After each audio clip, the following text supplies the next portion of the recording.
Welcome to DEMOCREPUBLIX, where we cover the real news that matter to we the people. The Russia hoax, what Obama and Brennan knew, and when they knew it.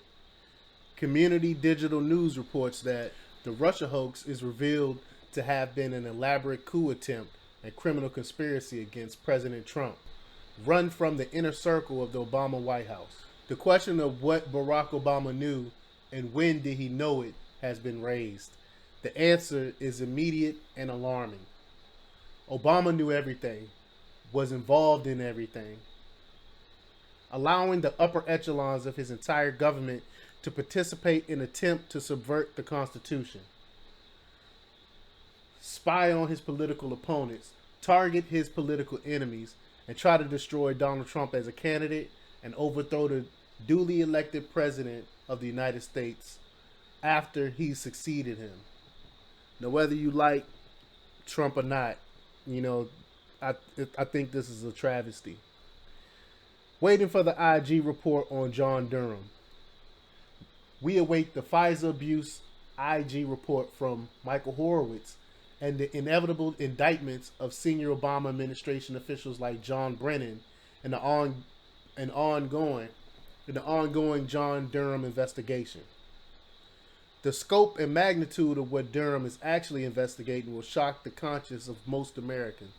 It reaches back to at least 2012. It goes well beyond the Pfizer warrants. Barack Obama and CIA Director John Brennan were running an East German Stasi-style government operation that spied on Americans with impunity and weaponized intelligence agencies, the DOJ, the FBI, the DOD, and the State Department against its domestic political opponents. Here's a brief encapsulation of what Barack Obama knew and when he knew it. 2012 through 2016, the original sin, systematic spying on Americans. From at least 2012 through March of 2016, FBI Director James Comey allowed 3 CIA DNI contractors unlimited illegal access to NSA surveillance systems. Those 3 contractors reporting directly to CIA Director John Brennan and DNI head James Clapper. Over those 4 years, using Pfizer 702 authority to access NSA systems, including PRISM, and I talked about PRISM before on a previous video, the contractors did spy on 40,000 American citizens, according to a ruling from Pfizer Court presiding judge Rosemary Collyer in April of 2017. 85% or 32,500 of these searches were illegal and unconstitutional. They are violations of the Fourth Amendment. So this right here shows that they spied on Americans without any warrants or anything. Straight illegal. No outroar, no anything from the press. You didn't even hear about this from any of the mainstream media. How Obama spied on how Obama's people spied on innocent Americans illegally.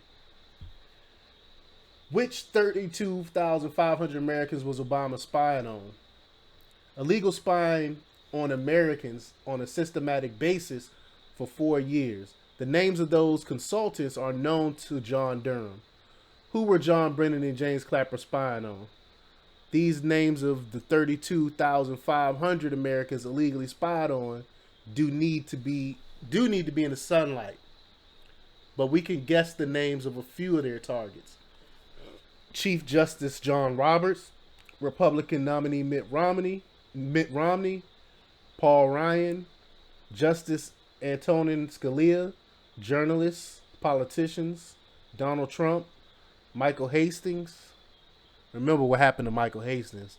His car ran into a tree, but it's been speculated that it was under nefarious circumstances. Maybe his car might have been remotely controlled or something like that.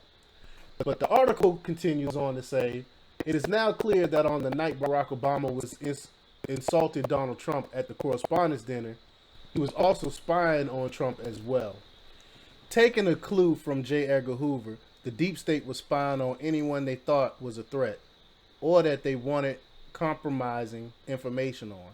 Information like their bank records, what their porn habits were, their contents of their emails, who they were sleeping with, everything imaginable.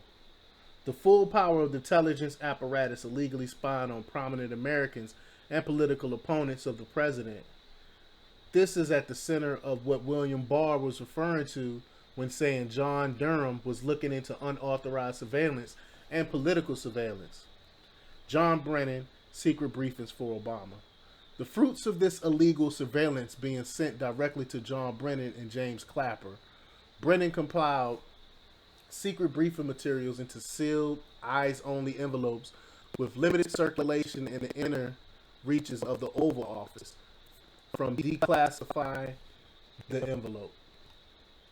After this, a White House envelope, which contained eyes-only instructions, was then sent by courier from the Central Intelligence Agency to the White House. As mentioned above, the contents of his envelope were shown to 4 people: President Barack Obama, Susan Rice, Avril Haines, and Dennis McDonald.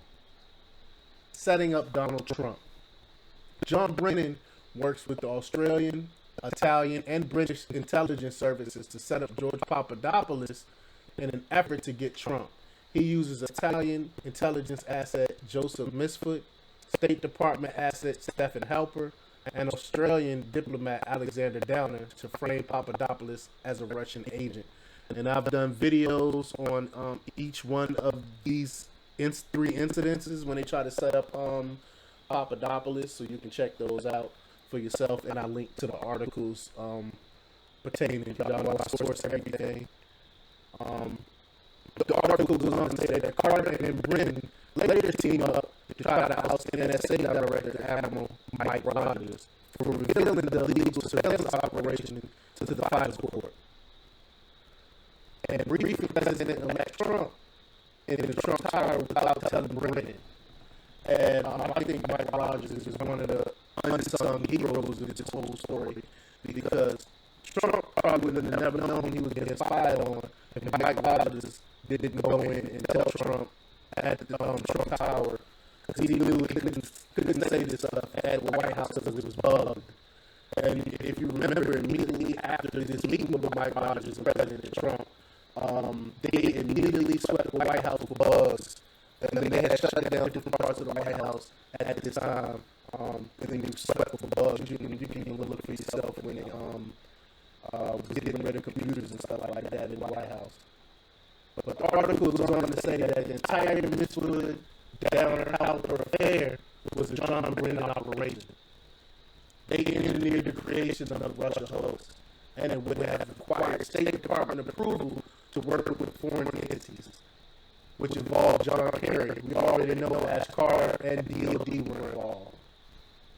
The state of the Steele dossier poisons the FISA court.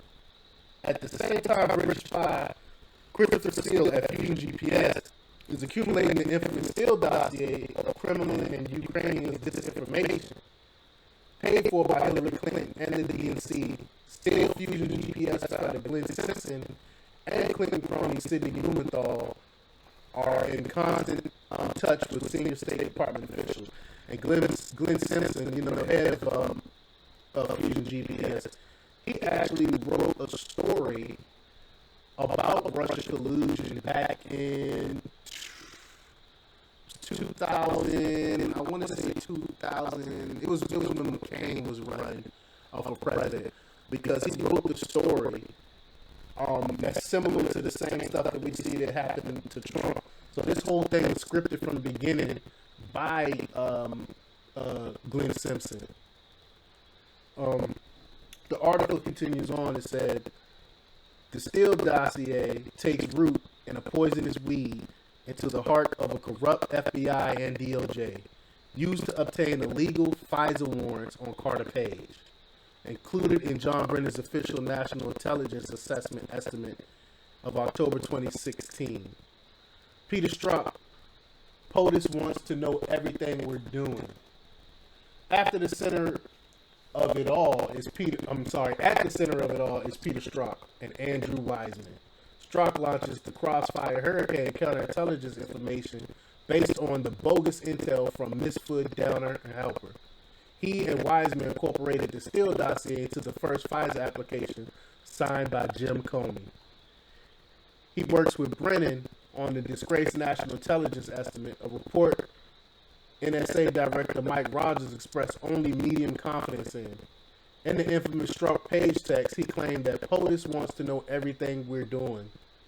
A smoking gun, if ever there was one. Later, he proclaims that the White House is running this. So, I mean, they got the text basically proving that Obama is behind the whole thing here. We knew this from the early beginning, that he was behind it. Barack Obama was at the center of it all. It is fair to assume that not only did POTUS Barack Obama know everything, he had to have been running it since they started spying on Americans in 2012. No operation of this magnitude could possibly not have been approved in understanding of Barack Obama himself.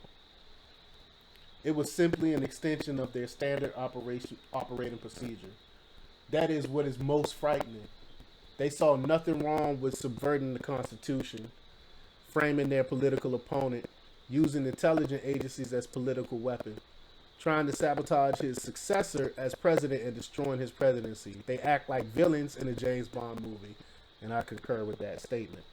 The Obama junta meets in the Oval Office. The final two smoking guns are the meeting in the Oval Office on January 6th to discuss how they were going to sabotage Trump by releasing the Steele dossier. Comey briefs Trump the next day, and BuzzFeed leaks it immediately. See, that's why he met with Trump.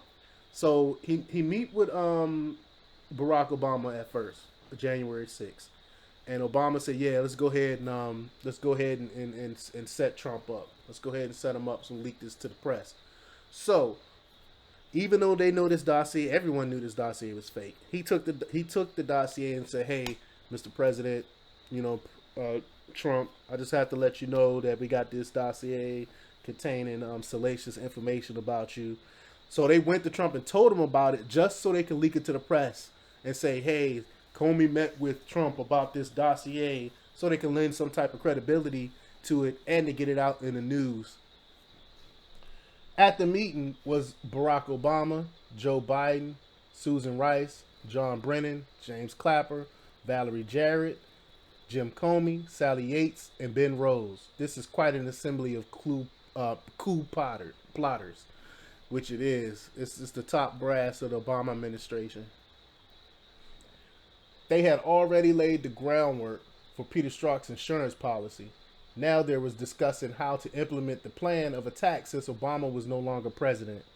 Susan Rice writes a self-incriminating memo. And this was odd to me in itself. I remember when this happened. On January 20th, 2017, the day Trump was inaugurated, Susan Rice famously memorialized the leaked meeting in a bizarre memo to herself, what some call a cover your ass memo. She confirmed who had attended the meeting and insisted several times that Obama had said whatever they did to make sure they did it by the book. That's ridiculous. Only which book? Saul Alinsky, Rules for Radicals. If y'all don't know who Saul Alinsky is, he's a hardcore leftist who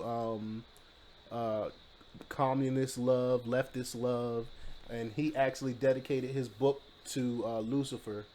And Hillary actually got an advanced copy of his book. No one knows how she ended up with the advanced copy of his book, but she ended up with an advanced copy of his book and wrote her dissertation on Saul Alinsky's book. Sun Tzu's The Art of War, the Clinton Book of Ethics, the Obama Book of Transparency in Government. We know that things were done in the most dishonest, illegal, unconscionable fashion possible, and I agree with that. The damage done, a broken republic. Obama, Brennan, and their minions have done more harm to America than the Russians could ever do in 100 years. Barack Obama knew about everything from the very beginning. He was briefed about it regularly. He has perpetrated the greatest constitutional crisis in our nation's history. The outgoing president waging war on his successor. Subverting the Constitution. Using the most horrendous East German Stasi tactics as a standard operating procedure. If we really still live in America, when John Durham completes his investigation, the indictments will be sweeping and damning for Obama, Brennan, and those around him. If crimes of this magnitude are not prosecuted, it speaks poorly for the future of our constitutional democracy. What did Barack Obama know and when did he know it? A lot more than he's letting on. He knew everything from the very beginning. It is critical that the central parties are held accountable, that the whole truth is transparent. The future of the republic demands it. And yes, the future does. If they get off with this, ain't no telling what else they'll do next. Because if they can do this to someone with as much money and much power as Trump, they can do it to you and I. But let me know what you think. Leave your comments below. Like, share, and subscribe. Please subscribe to YouTube and the other platforms. And check out DEMOCREPUBLIX.com for the latest in news. Till next time. We live in a really nightmare.